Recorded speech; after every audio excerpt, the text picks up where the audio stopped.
Olá, filhos e filhas do primeiro ano do JT. Vinícius, estava faltando um vídeo daqueles que você faz e a gente assiste antes da prova. Pois é, estou aqui mais uma vez para salvar o antes da prova de vocês, né? E realmente estava faltando um vídeo do nosso conteúdo, né? Quero falar um pouco sobre a pré-história no Brasil e os primeiros povos que começaram a habitar essa região, né? Para a gente quebrar com aquela noção de que com a ocupação portuguesa não existia quase nada aqui.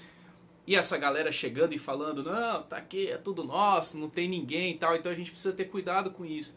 Infelizmente muitos livros didáticos não abordam de forma tão profunda assim esses primeiros povos que chegaram aqui na região do Brasil, né, que começaram essa ocupação, e também muito menos da pré-história, né, ou seja, períodos anteriores a esse, né, como o período do Pleistoceno, que vão se encontrar as chamadas megafaunas aqui no Brasil, né? E olha aqui, a gente tem 20 anos para cá, né, de descobertas arqueológicas e de trabalhos extremamente importantes, né? E eu só tô falando isso para vocês graças a vocês. Vocês são culpados de eu estar estudando um pouco mais sobre isso e eu agradeço por vocês serem culpados por isso, né? E obviamente que o meu guia, como eu falei sempre para vocês, está sendo esse livro aqui do 1499, O Brasil Antes de Cabral, né? Que nas minhas buscas por tentar me aprofundar nesse conteúdo, acabei, né, achando o canal do Reinaldo Lopes, né, no YouTube e tal. Então muito importante, muito bacana esse tipo de trabalho e tal. Então antes de mais nada eu quero agradecer vocês. Bom, o que eu posso falar para vocês então da pré-história brasileira, né, e dos primeiros povos que habitaram aqui essa região do Brasil, né? Bom, o que eu tenho para falar para vocês é baseado em achados arqueológicos, como eu sempre falei para vocês, estudando, né, os primeiros povos e primeiros agrupamentos humanos, até mesmo quando a gente chega na Idade Antiga, como a gente está começando a estudar ainda, pegando os povos ali, as civilizações da Mesopotâmia, né? Como é que eu posso falar dessa pré-história brasileira? Bom, o que a gente sabe da arqueologia é que antes dos primeiros sinais de agrupamentos humanos aqui no Brasil, existia uma megafauna. Tá, Vinícius, mas essa galera vai vir da onde, né? Ou seja, a teoria fixa, né, e mais segura que a gente tem sobre isso vai ser o deslocamento migratório, né, de mamíferos, principalmente e aves, né, a partir do Estreito de Bering, né? Ou seja, isso talvez seja datado na chamada Terceira Era do Gelo, né, que é quando você vai ter uma mudança climática extrema no planeta Terra, né, e que muitos animais vão se deslocar simplesmente porque não conseguiam sobreviver nessas novas condições climáticas, né? Então você vai ter uma migração em massa desses animais, né, e muitos deles vão vir até a América, né, a partir do chamado Estreito de Bering, né, que fala-se hoje que era um continente até, né, a chamada Beríngia, né, que hoje a gente não tem visualmente por causa do afastamento, né, dos continentes. Então quando havia um traço de terra, digamos assim, ligando o finalzinho da Sibéria ali na Rússia até a parte do Alasca ali já no norte da América, né, você vai ter essa travessia, né, de mamíferos, como você vai ter também, né, depois de alguns milhares de anos, uma travessia de agrupamentos humanos também. Então vai ser a maioria dessa migração que vai vir até a América vai ser via Estreito de Bering. Existem algumas teorias dizendo que embarcações saíram também de regiões da Austrália, né, que é uma discussão que ainda está sendo feita, então a gente precisa ter muito cuidado com isso, né? Uma travessia oceânica ela é bem complicada, né? Então ainda é mais garantido, né, a gente refletir uma teoria de povos e megafauna aqui na América a partir de uma migração via Estreito de Bering, né? Então essa é a primeira grande informação. Então aqui no Brasil a gente chega a encontrar, né, no caso a gente não, os arqueólogos chegam a encontrar, né, alguns resquícios, por exemplo, de preguiças gigantes, né, de alguns parentes antigos dos elefantes, por exemplo, né, tigres dentes de sabre. Então animais que você vai ver predominantemente em regiões geladas, você vai ver em regiões agora tropicais, né, em regiões amazônicas. Tanto que se fala que não houve uma sobrevivência muito longínqua desses seres, simplesmente porque a sua estrutura, pelagem era para regiões frias, né? Então essa migração meio que também entra num processo, né, de desaparecimento dessa megafauna, né? Então a gente também não sabe dizer se houve um contato ainda dos primeiros agrupamentos de seres humanos aqui no Brasil diretamente com essa megafauna, né? Não houve um resquício ainda de que esses grupos humanos se alimentavam, por exemplo, né, desses tipos de animais, né? Bom, primeiro grande sopro de tentar entender o passado do Brasil, né, dessa pré-história brasileira, mas agora passando para os primeiros agrupamentos humanos, né, vai ser o crânio de Luzia, né, que vai ser um crânio encontrado na região do interior de Minas Gerais, né, esquecido de estudos, né, e depois ele vai ser retomado a partir dos anos 90, se eu não me engano, né, e a partir das datações e dos estudos, né, não só de carbono 14, que não é atualmente a única datação aproximada de alguma idade de fóssil, né? Hoje existe também datações feitas por DNA, né? No caso o DNA mitocondrial, que só é encontrado, né, passando por geração entre as fêmeas, né? Então a gente só consegue entender um parente distante, né, a partir do DNA mitocondrial quando é uma mulher, né? Então, quando se achou o crânio de Luzia e passou a se estudar novamente o crânio de Luzia, a galera percebeu que era um crânio muito antigo, né? E passando a chegadinha aqui do lado. Adoro o Benfica. Então o que acontece? Quando se encontra o crânio de Luzia e fazem a datação dele, a galera para e fala, opa, peraí, meu irmão, isso aqui é de uma população talvez a mais antiga da América do Sul.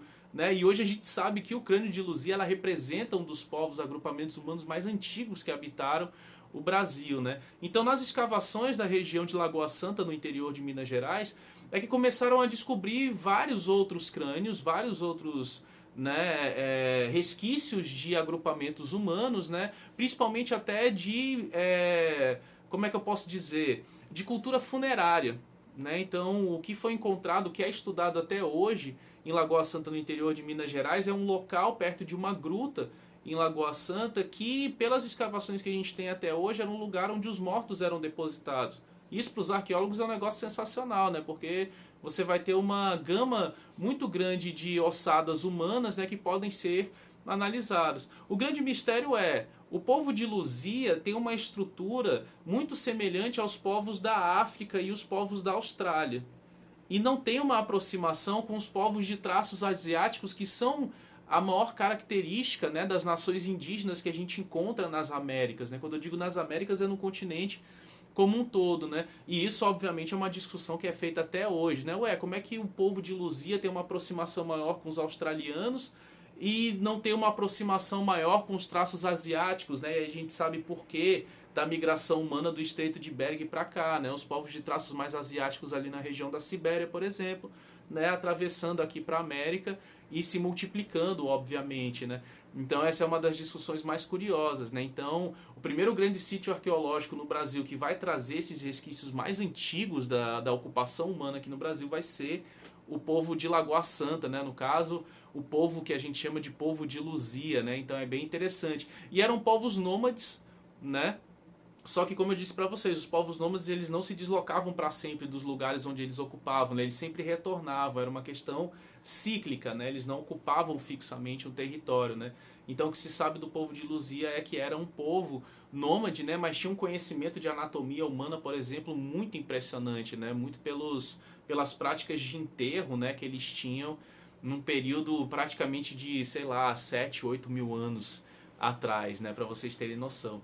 Um outro ponto importante de se conhecer sobre a pré-história brasileira e os primeiros povoamentos humanos vai ser na região do Piauí, né, um dos sítios arqueológicos mais antigos que a gente tem no Brasil, né, dirigido até hoje por Niede Guidon, né, uma das arqueólogas mais incríveis da história do Brasil, né, e lá não se encontram ossadas humanas, mas eles encontram muito resquícios de fogueiras, né, de utensílios toscos mesmo, de povos bem característicos de povos nômades, né, do Paleolítico, e também de inscrições em rochas, né, de arte rupestre lá, que também é riquíssimo. Né? Então existem algumas discussões por datação também, porque de acordo com a equipe da NIED, né, já encontraram instrumentos humanos muito anterior aos povos de Luzia. Né? Então, e também das questões migratórias, né, dos outros continentes aqui para a América. Né? Então é uma discussão ainda que acontece, mais a região do Piauí também é uma região muito rica em fósseis que representam a presença humana. Né? Na região também do norte do Brasil, né, a gente vai ver também o povo Marajoara, né, que também é um povo que ocupou, né, um dos primeiros povos que ocuparam aqui a região do Brasil, né, e o povo da ilha de Marajó, né, por isso que chama de povo Marajoara ali na região norte, né, e hoje se conhece muito dos traços do povo Marajoara, que também pode ser chamado de uma grande civilização que ocupou aqui o Brasil, né, porque eles tinham uma noção não só das questões da natureza, mas também uma habilidade de construção de cerâmica incríveis. Né? Se você for procurar a arte marajoara, ela é um negócio absurdo, assim, é praticamente único em qualquer lugar do mundo. Né? Então a gente já pode falar que o povo marajoara já tinha uma estrutura populacional com características de civilização mesmo, assim, de conhecimento geográfico, né, de morar numa região que enchia ao longo do ano, mas eles sobreviviam nessas regiões construindo morros de argila, né, maiores do que o nível do rio, para que eles pudessem sobreviver nessas regiões, e se utilizavam das cheias desse rio para fazer piscinões em volta dessas elevações geográficas que eles mesmos construíam para poder armazenar peixes. Né? Então é uma coisa que a arqueologia brasileira também representa muito isso, né? Os povos da ilha de Marajó, na região norte do Brasil, que construíram uma civilização mesmo assim sensacional. Então são outros resquícios importantes, né? E a gente pode chamar também desse povo marajoara, né, de um povo já de característica sedentária. Né, se ele já tinha um conhecimento mais aprofundado das questões geográficas, principalmente, é porque já havia, né, uma tradição dentro daquela terra, uma identidade maior do povo marajoara com a terra que eles estavam. Né? E aí o último ponto que demonstra, né, esse passado dos primeiros povos habitando aqui a região do Brasil é a região de Santa Catarina, onde a gente vai encontrar na beira do mar os chamados sambaquis. Né? Os sambaquis eram morros feitos por restos de animais marinhos, conchas, né? Serviam até de locais para o enterro de pessoas, né? de rituais de morte, né? De povoamentos muito antigos aqui no Brasil. Né? E eram tradicionais, eles eram tão tradicionais e passaram tanto tempo como uma representação de um povo que vivia ali, né? Que eles eram aumentados, assim. Então muita gente durante muito tempo falou que os sambaquis eram estruturas de acúmulo de lixo, né? Mas não, existia uma intenção, até mesmo ritual, para a construção desses morros imensos, né? Feitos de restos de moluscos, de ossos de baleia que apareciam na beira da praia, né? De conchas de várias formas possíveis, né? E os arqueólogos que analisaram esses sambaquis, ou seja, essas estruturas enormes, né? Falam hoje, né, afirmam que cada camada representa um período, assim. Então vários povos que circulavam ali na região de Santa Catarina, né, se identificavam com essa região, né? Aí eles falam que esses sambaquis não só representavam lugares sagrados, como também elevações geográficas feitas pelos próprios seres humanos, mas também serviam como ponto de observação e até mesmo como ponto de localização. Né, como uma forma de você subir no topo de um sambaqui e poder observar outro, ou perceber se havia algum tipo de invasor chegando perto da região. Né? Então são construções do passado, né, dos primeiros povos aqui no Brasil que ainda resistem, né, que ainda são preservados e que ainda são estudados. Né? Então, só esses exemplos que eu falei para vocês já demonstram o quanto o território brasileiro era extremamente ocupado. Né? E a gente sabe que quando houve a chegada da ocupação, da invasão europeia, da invasão portuguesa aqui na região do Brasil, existia um contingente populacional muito grande e extremamente desenvolvido. Né? Já havia uma predominância da língua tupi, quase todo o território do litoral brasileiro, por exemplo.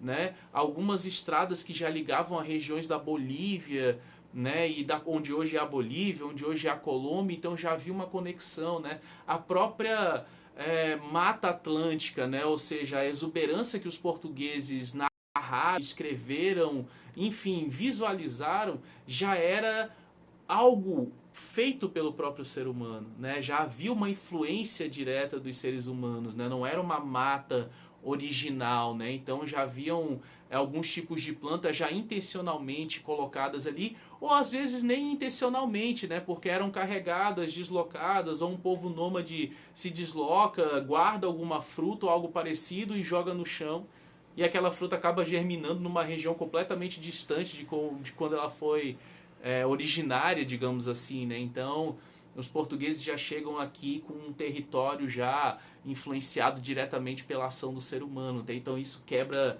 logo de cara essa visão europeia de que quando os portugueses chegaram aqui era pouco habitado, tu é doido, cara, já existiam grupos humanos desenvolvendo suas práticas culturais e sociais há 8.000 anos atrás, ou seja, já há muito tempo, né? Então é bem interessante você ler e se aprofundar um pouco sobre a chamada pré-história brasileira, né, relacionada à megafauna, aos grandes mamíferos que circularam por aqui e também, né, dos primeiros seres humanos que ocuparam essa região aqui imensa, né, que a gente chama de Brasil e como as suas práticas influenciaram até mesmo na formação vegetal da região brasileira, né? Então, bom, é isso que eu tenho para falar para vocês sobre a pré-história brasileira e os primeiros povos que habitaram a nossa região, beleza?